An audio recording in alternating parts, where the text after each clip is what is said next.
Item ಯಾವುದೇ ಇರಲಿ try ಮಾಡಿ ಆಚಿ ಚಿಕನ್ ಮಸಾಲಾ. ಆಚಿ ಚಿಕನ್ ಮಸಾಲಾ 22ನೇ ತಾರೀಕು ಗುರುಜಿ ಮತ್ತೆ ಒಂದು ಅವಘಡ ಕೂಡ ಆಗಿದೆ ಇವತ್ತಿನ ದಿನಾಂಕದಲ್ಲಿ. ನೆಲಮಂಗಲದ ಹತ್ರ ಒಂದು ಬೆಂಕಿ ಅವಘಡ ಆಗಿ ಸಾಕಷ್ಟು ಲಕ್ಷಾಂತರ ರೂಪಾಯಿ ನಷ್ಟ ಆಗಿದೆ. ಸದ್ಯಕ್ಕೆ ಯಾರಿಗೂ ಜೀವಾಪಾಯ ಅಂತೂ ಆಗಿಲ್ಲ. ಯಾವ ಕಾರಣಕ್ಕಾಗಿದೆ? ಡೇಟ್ ಸರಿ ಇಲ್ಲ ಅಂತನಾ? ಏನು ಹೇಳ್ಬೋದು ಅದ್ರ ಬಗ್ಗೆ? ಇಲ್ಲಿ ಒಂದೇ ಒಂದು ಪಾಯಿಂಟ್ಸ್ 22-2 ಭಾಳ ವಿಶೇಷವಾಗಿ ಏನಾಗುತ್ತೆ, ಟೋಟಲ್ ಮಾಡಿದಾಗ 4 and 7 ಕಾಂಬಿನೇಷನ್ ಬರುತ್ತೆ. ಇದು ಕಾಲಸರ್ಪ ದೋಷ ನ್ಯೂಮರಾಜಿ ಹೇಳುತ್ತೆ. ಹಾಗಾಗಿನೇ ಇಷ್ಟೊಂದು ದೊಡ್ಡ ಅನಾಹುತ. ಇದು ಪ್ರತಿ ತಿಂಗಳಲ್ಲೂ ಕೂಡ ಹಿಂಗಾಗುತ್ತೆ. ಇವತ್ತು ಭಾನುವಾರ ಆದರೂ ಕೂಡ ಇವತ್ತು ಯಾವುದೇ ಒಂದು ಒಳ್ಳೆ ಕೆಲಸ, ಮದುವೆ, ಎಂಗೇಜ್ಮೆಂಟು ಮತ್ತು ಯಾವುದೇ ಒಂದು ಪಾರ್ಟಿ ಕೂಡ ಮಾಡಬಾರ್ದು. ಯಾಕಂದರೆ 4 and 7 ಕಾಂಬಿನೇಷನು ಹುಟ್ಟು ದರಿದ್ರ ನಂಬರ್ ಅಂತ ಹೇಳುತ್ತೆ ನ್ಯೂಮರಾಜಲ್ಲಿ. ತುಂಬ ಒಂದಲ್ಲ ಒಂದು ಸಮಸ್ಯೆಗಳು, ಒಂದಲ್ಲ ಒಂದು ಕೆಟ್ಟದ್ದು ಅಂತ ಹೇಳುತ್ತೆ. ಭಾಳ ಮಿರಾಕಲ್, ಭಾಳ ದೊಡ್ಡ ಮಿರಾಕಲ್ ಅಂತ. ಯಾಕಂದರೆ 4 and 7 ತುಂಬ ಡೇಂಜರ್ ನಂಬರ್ಸು. ಈ ಡೇಟಲ್ಲಿ ಯಾವುದೇ ಒಂದು ಶುಭ ಕೆಲಸ ಮಾಡಿ. ಯಾಕಂದರೆ ಇದು ದೊಡ್ಡ ಬೆಂಕಿ ಅವಘಡ ನೋಡ್ತಾ ಇದ್ದಾರೆ. ಯಾಕಂದರೆ ಪ್ರಕೃತಿಯಲ್ಲಿ ಎಷ್ಟೆಲ್ಲ ಬೆಂಕಿ ಅವಘಡ ಆಗ್ತಾಯಿದೆ ಅಂದರೆ ಈ ಒಂದು ಆಗೋಕ್ಕೆ ಕಾರಣವೇ ಈ 4 and 7. ಆಮೇಲೆ ಭರಣಿ ನಕ್ಷತ್ರ ಮೇಷರಾಶಿ. ಭರಣಿ ನಕ್ಷತ್ರದಲ್ಲಿ ಏನಾಗುತ್ತೆ, ಒಂದು ಮೇಷರಾಶಿಗೆ ಇವಾಗ ಟೈಮ್ ಚೆನ್ನಾಗಿಲ್ಲ. ಶನಿ 12ನೇ ಮಲ್ಲಿದ್ದಾನೆ. ಉಚ್ಚ ಕುಜಗ್ರಹ ಕೂಡ ಕೂತಿದ್ರು ಕೂಡ ಇಲ್ಲೇನಾಗುತ್ತೆ, ತುಂಬ ಜನಕ್ಕೆ ಜ್ಯೋತಿಷ್ಯದಲ್ಲಿ ಮೇಷರಾಶಿ ಕೂಡ ಶನಿ 12ನೇ ಮಲ್ಲಿಂದ ಒಂದಲ್ಲ ಒಂದು ಸಮಸ್ಯೆಗಳನ್ನ ಅನ್ಬೇಕಾಗುತ್ತೆ. ಅದರಲ್ಲೂ ಭಾನುವಾರ ಸಹ ಶನಿ ಕೂಡ ಅದು ಒಳ್ಳೆಯದಲ್ಲ 100%. ಮೇಷರಾಶಿಯಲ್ಲಿ ಶುಕ್ರ 11ನೇ ಮಲ್ಲಿದ್ರೂ ಕೂಡ ಲಾಭವನ್ನು ಅಷ್ಟೊಂದು ಸಿಗ್ತಾಯಿಲ್ಲ. ಯಾಕಂದರೆ ತುಂಬ ಯಾವಾಗಲೂ ಅಷ್ಟೇ 4 ನಂಬರ್ ಒಟ್ಟಿಗೆ ಪಾಸ್ ಆಗುತ್ತೆ. 22 22ನೇ ತಾರೀಕು 2ನೇ ತಿಂಗಳು 2000 ಇಸ್ವಿ 4 ರಿಪೀಟ್ ಆಗುತ್ತೆ. 4 ರಿಪೀಟ್ ಆಗುತ್ತೆ. ಇನ್ನೊಂದು 2 ಸರಿ 5 ರಿಪೀಟ್ ಆಗುತ್ತೆ. ಯಾವಾಗಲೂ 2 ಅನ್ನೋ ನಂಬರ್ಸು ತುಂಬ ವಾಟ್ರು, ಎಸೆನ್ಸು, ಸ್ಮೆಲ್ ಮತ್ತು ಮೆಡಿಷನ್ ಮೇಲೆಲ್ಲವೂ ಕೂಡ ಆಗುತ್ತೆ. 100% ಆಗಿರೋಂಥ ಘಟನೆಗೆ ಇವತ್ತಿನ ಡೇಟೇ ಕಾರಣ ಆಗುತ್ತೆ. ಹಾಗಾಗಿ ಇವತ್ತು ಹುಷಾರಾಗಿರಬೇಕಾಗತ್ತೆ. ಭಾಳ ಮಿರಾಕಲ್. ಇನ್ನೂ ಕೂಡ 1-2 ತಿಂಗಳು ಇದೇ ಥರ ಆಗುತ್ತೆ ಮೇಡಮ್ ಅವರೇ. ಓಕೆ, ಅಂದರೆ ಇದೇ ಡೇಟಲ್ಲಿ ಮುಂದಿನ ತಿಂಗಳು ಕೂಡ ಆಗುತ್ತೆ ಅಂತನಾ, ಹೇಗೆ ಅಂತ? ಇದೇ ಡೇಟ್ ಆಗಲ್ಲ. ಇವತ್ತು 22 31ನೇ ತಾರೀಕು ಆಗುತ್ತೆ. ಮತ್ತೆ 31ನೇ ತಾರೀಕು ಆಗುತ್ತೆ. ಯಾಕಂದರೆ ಇಲ್ಲೇನಾಗುತ್ತೆ, ಜನಕ್ಕೆ ಇದೇ ತಿಂಗಳಲ್ಲಿ ಶುಕ್ರವಾರ 13ನೇ ತಾರೀಕು ಬಂದರೂ ಆಗುತ್ತೆ, ಶುಕ್ರವಾರ 13ನೇ ತಾರೀಕು ಭಾನುವಾರ ಬಂದರೂ ಆಗುತ್ತೆ, ಶುಕ್ರವಾರ ಬುಧವಾರ ಬಂದರೂ ಆಗುತ್ತೆ. ಹಿಂದೆಯಿಂದ ಅದನ್ನು ಮಗ್ಗಿ ಹೇಳಿದ್ದಾರೆ. ಇವತ್ತು ನೋಡಿ, ತುಂಬ ದೊಡ್ಡ 4 and 7 combination is very danger number ಅಂತ ಹೇಳುತ್ತೆ. 4 and 7 ಮತ್ತು ಇದು 31ಕ್ಕೆ ಮತ್ತೆ ರಿಪೀಟ್ ಆಗುತ್ತೆ ಮೇಡಮ್. ಸೊ ಹಾಗಿದ್ರೆ ಹೇಳ್ಬೋದಾ ಎಲ್ರಿಗೂ ಒಂದು ಎಚ್ಚರಿಕೆ ಕ್ರಮವಾಗಿ 31ನೇ ತಾರೀಕು ಹುಷಾರಾಗಿರಿ. ಒಂದಲ್ಲ ಒಂದು ಸಮಸ್ಯೆ ಆಗುತ್ತೆ, ಅದನ್ನು ತುಂಬ ಹುಷಾರಾಗಿರಿ. ಓಕೆ ಗುರುಗಳೇ, ಮತ್ತೆ ಇವತ್ತಿನ ದಿನದಲ್ಲೂ ಅಷ್ಟೇ ಪ್ರೋಮೋ ಬಗ್ಗೆನೂ ಕೂಡ ಹೇಳಿದ್ವಿ ನಾವು. 168 ಈ ನಂಬರ್ ಮೊಬೈಲ್ ನಂಬರ್ ಆಗಿರ್ಬೋದು, ಮತ್ತು ಗಾಡಿ ನಂಬರ್ ಇರೋರಿಗೆ ತೊಂದರೆ ಆ ರೀತಿ. ಸೊ ಯಾಕೆ ಆ ನಂಬರು, ಅದ್ರ ಬಗ್ಗೆ ಹೇಳ್ತಾ ಹೋಗೋದಾದರೆ 1 ಮತ್ತು 6 ತುಂಬ ಡೇಂಜರ್ ನಂಬರು. 8 ಕೂಡ ಡೇಂಜರ್ ನಂಬರ್ಸು. ಭಾಳ ಮಿರಾಕಲ್. 1 ಮತ್ತು 8 ತುಂಬ ಭಯಂಕರ ಡೇಂಜರ್ ನಂಬರ್ಸು.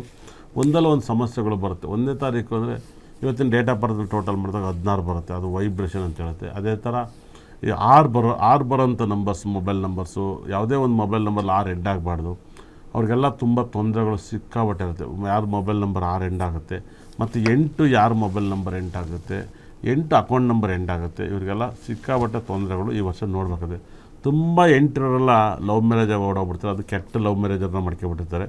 ವೆಹಿಕಲ್ ನಂಬರ್ಲು ಅಷ್ಟೇ ವೈಟ್ ಕಲರ್ ತುಂಬ ವೆರಿ ಡೇಂಜರ್ ನಂಬರು. ವೈಟು ಅನ್ನೋ ನಂಬರ್ಸ್ ಡೇಂಜರು. 168 ಯಾರ ಮೊಬೈಲ್ ನಂಬರ್ಲಿ, ಅಕೌಂಟ್ ನಂಬರ್ಲಿದೆಯೋ ಅವ್ರಿಗೆ ಸಾಕಷ್ಟು ಘಟನೆಗಳು, ಸಾಕಷ್ಟು ಅವಮರ್ಯಾದೆಗಳು, ಸಾಕಷ್ಟು ದುರ್ಘಟನೆಗಳು ತುಂಬ ನಡೀತಾ ಹೋಗುತ್ತೆ.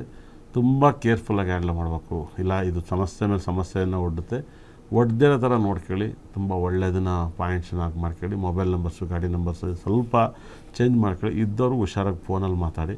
ವೆಹಿಕಲ್ ನಂಬರಲ್ಲೂ ಕೂಡ ಇದ್ದವರು ಜೋಪಾನಾಗಿ ಮಾತಾಡ್ಕೊಳ್ಳಿ. ಯಾಕಂದರೆ ಈ ಗಾಡಿಗಳು ಹೈಯೆಸ್ಟ್ ಆಕ್ಸಿಡೆಂಟ್ ಆಗುತ್ತೆ, ಅಪಘಾತ ಆಗುತ್ತೆ, ಪ್ರಾಣ ಹಾನಿಯನ್ನು ಮಾಡುತ್ತೆ. 1, 6, 8 3 ಒಟ್ಟಿಗೆ ನಂಬರಲ್ಲಿ ಮಾತ್ರ ಈ ಥರದ್ದಾಗುತ್ತೆ. ಸಾವು ನೋವು ಸಂಭವಿಸುತ್ತೆ ನಿಮ್ಮನೇಲಿ. ಈ ಥರ 1, 6, 8 ಇರೋ ವೆಹಿಕಲ್ ನಂಬರಲ್ಲಿ ಸಾವು ಹೈಯೆಸ್ಟ್ ಆಕ್ಸಿಡೆಂಟ್ ಆಗೋ ಗಾಡಿ ನಂಬರ್ ನಿಮ್ಮಲ್ಲಿ ಚೆಕ್ ಮಾಡ್ಕೊಂಡು ನೋಡಿ. ಇಲ್ಲಿವರೆಗೂ ಆಕ್ಸಿಡೆಂಟ್ ಆಗ್ತಿರೋ ನಂಬರಲ್ಲಿ 1, 6, 8 ಇರುತ್ತೆ. ಡ್ರೈವಿಂಗ್ ಮೇಲೆ ತುಂಬ ಗಮನ. ನಮ್ಮಲ್ಲೂ ಕೂಡ 6 ಅನ್ನೋ ನಂಬರ್ಸ್ ಇದ್ದಾವೆ, ದಯವಿಟ್ಟು ಅರ್ಥ ಮಾಡ್ಕೊಳ್ಳಿ. 1 ಅನ್ನೋ ನಂಬರ್ ನಮ್ಮ ಕಾರಲ್ಲಿದ್ದಾವೆ. ಆದರೆ ಡ್ರೈವಿಂಗ್ ಮೇಲೆ ತುಂಬ ಗಮನ ಇದ್ದು ಡ್ರೈವಿಂಗ್ ಮಾಡಿ. ಯಾರೋ ಅರ್ಧಂಬರ್ಧ ಡ್ರೈವರು ಇನ್ನು ಜ್ಞಾನ ಇರಕ್ಕಲ್ಲ ಅಂಥವ್ರಿಗೆ ಕೊಟ್ಟು ಒಂದಲ್ಲ ಒಂದು ಸಮಸ್ಯೆ ಸಿಗಾಕಿಬೇಡಿ ಅಂತ ಹೇಳುತ್ತೆ. ಓಕೆ, ಇವಾಗ ಹಾಗಿದ್ರೆ ಖಂಡಿತ ಸ್ವೀಕರಿಸೋಣ. ಇನ್ನು ಬರ್ತಾರೆ. ಮತ್ತೊಂದು ಗುರುಜಿ, ಹಾಗಿದ್ರೆ ಇದಕ್ಕೆ ನೀವು ಹೇಳಿದ್ರಿ ಸಮಸ್ಯೆ ಆಗುತ್ತೆ ಅಂತ, ಬಟ್ ಈ ಮೊಬೈಲ್ ನಂಬರು, ಗಾಡಿ ನಂಬರ್ ಇದ್ದವರು ಚೇಂಜ್ ಮಾಡೋಕ್ಕಾಗಲ್ಲ, ಕಷ್ಟ ಆಗುತ್ತೆ. ಯಾವ ರೀತಿ ಒಂದು ಹುಷಾರಾಗಿರ್ಬೋದು, ಅಥವಾ ಏನಾದ್ರು ರೆಮಿಡಿ ಹೇಳ್ಬೋದಾ, ಅಥವಾ ಏನಾದ್ರು ಒಂದು ಪರಿಹಾರ ಅಂತ ಹೇಳ್ಬೋದಾ? ಗಾಡಿಯಲ್ಲಿ ತುಂಬ ಅದ್ಭುತವಾಗಿ ಒಂದು ಗುರುಗ್ರಹದ ಸ್ಟೋನು, ಗುರುಗ್ರಹದ ಬ್ರಾಸ್ಲೆಟ್ನ ಕೊಡ್ತೀವಿ. ಅದನ್ನು ನೀವು ಗಾಡಿಯಲ್ಲಿ ಇಟ್ಟಷ್ಟು ತುಂಬ ಒಳ್ಳೆಯದಾಗುತ್ತೆ. ಅದನ್ನು ದಯವಿಟ್ಟು ಇಡಕ್ಕೆ ಸ್ಟಾರ್ಟ್ ಮಾಡಿ. ತುಂಬ ಒಳ್ಳೆ ಶೋಫಲನ ಕೊಡುತ್ತೆ. ಓಕೆ, ಮಾತಾಡ್ತಾ ಹೋಗೋಣ. ಕರೆ ರೆಡಿ ಇದ್ದಾರೆ. ಹಲೋ ಮೇಡಮ್, ನಮಸ್ತೆ. ಏನ್ ಹೆಸರು, ಎಲ್ಲಿಂದ ಕರೆ ಮಾಡ್ತಿದ್ದೀರಾ? ನಮಸ್ತೆ ಮೇಡಮ್, ನಾವು ಬೆಂಗಳೂರಿಂದ ಕರೆ ಮಾಡ್ತಿದ್ದೀವಿ ಮೇಡಮ್. ಓಕೆ ಮೇಡಮ್, ಏನ್ ಸಮಸ್ಯೆ ಇದೆ ಸೌಂಡ್ ಹೇಳಿ, ಕೊಡಿ. ಸ್ವಲ್ಪ ಜೋರಾಗಿ ಮಾತಾಡಿ. ಮೇಡಮ್ ನನ್ನ ಹೆಸರು ವೆಂಕಟಲಕ್ಷ್ಮಿ ಅಂತ. ಇವ್ಗಳೇ. ಓಕೆ ಮೇಡಮ್, ವೆಂಕಟಲಕ್ಷ್ಮಿ ಅಂತ ಬೆಂಗಳೂರಿಂದ. ಡೇಟ್ ಆಫ್ ಬರ್ತ್ ಎಲ್ಲ ನನಗೆ ಗೊತ್ತಿಲ್ಲ madam. Okay don, date of ಹೇಳಿ ಬರ್ತ್ ವೆಂಕಟ ಲಕ್ಷ್ಮಿ ಅವ್ರು, ಹೇಳಿ ಏನು ಪ್ರಶ್ನೆ? ಏನು ಇಲ್ಲ ಸರ್, ಪ್ರಶ್ನೆ ನಾ ಮುಂದೆ ಹೆಂಗಿರ್ತೀನಿ ಅಂತ ಕೇಳ್ಬೇಕಾಗಿತ್ತು ನಿಮ್ಮ ಹತ್ರ. ನಿಮ್ಮ ಹೆಸರು ಏನು ಹೆಸರು? ವೆಂಕಟಲಕ್ಷ್ಮಿ ಅಂತ ಸರ್. ವೆಂಕಟ ಲಕ್ಷ್ಮಿ ಮೇಡಮ್ ಅವ್ರಿ, ಒಂದು ಹಾಡು ಹೇಳಿ ಮೇಡಮ್ ಅವ್ರು, ನಿಮ್ಮ ಪ್ರಶ್ನೆ ಹೇಳ್ತೀನಿ. ಸರ್ ಹಾಡು ನಾನು ಯಾವಾಗ ಕೇಳಿದ್ರು ನೀವು ಒಂದು ಹಾಡು ಕೇಳ್ತೀರಾ, ನನಗೆ ಹಾಡು ಬರೋದಿಲ್ಲ ಸರ್. ನನಗೇನಾಯ್ತು ಗೊತ್ತಾ, ನೀವು ಹಾಡು ಹೇಳಿದರೆ ಎಲ್ಲ ಹೇಳ್ತೀನಿ. ಇವತ್ತು ನನಗೆ ಹಾಡು ಹೇಳಿದ್ರೆ ನಂಗೆ ಗೊತ್ತಾಗುತ್ತೆ, ನೀವು ಏನೆಲ್ಲ ಫೀಲಿಂಗ್ ಅದರಲ್ಲೇ ಬರುತ್ತೆ. ಹೌದಾ? ಇವಾಗ ಲೋನ್ ತಗೋಬೇಕು, ನೀವು EMI ಕಟ್ಟಿರೋದು ಟ್ಯಾಕ್ಸ್ ಎಲ್ಲ ಕೊಡಿ ಅಂತಾರೆ, ಸುಮ್ಮನೆ ಯಾರು ಲೋನ್ ಕೊಡಲ್ವಲ್ಲ. ಸರಿ ಸರ್, ಆಯ್ತು. ಏನಾರು ಹೇಳಿ. ಕಾಪಾಡು ಶ್ರೀ ಸತ್ಯನಾರಾಯಣ, ಕಾಪಾಡು ಶ್ರೀ ಸತ್ಯನಾರಾಯಣ, ಪನ್ನಗ ಶಯನ ಪಾವನ ಚರಣ, ಪನ್ನಗ ಶಯನ ಪಾಪನ ಚರಣ, ನಂಬಿದೆ ನಿನ್ನ ಕಾಪಾಡು ಶ್ರೀ ಸತ್ಯನಾರಾಯಣ, ನಾರಾಯಣ ಲಕ್ಷ್ಮೀ ನಾರಾಯಣ, ನಾರಾಯಣ ಸತ್ಯನಾರಾಯಣ. ಸರಿಷ್ಟೇ ಬರುತ್ತೆ ಮೇಡಮ್ ಅವರೇ, ಕಾಯಿಂದ ಸ್ಟಾರ್ಟ್ ಮಾಡಿ ನಾಗೆ ನಿಲ್ಲಿಸ್ತೀರಾ. ಹಾಂ ಮಿಥುನ ರಾಶಿಯಿಂದ ಸ್ಟಾರ್ಟ್ ಮಾಡ್ತೀರಾ, ಕನ್ಯಾ ರಾಶಿ ನಿಲ್ಲಿಸ್ತೀರಾ.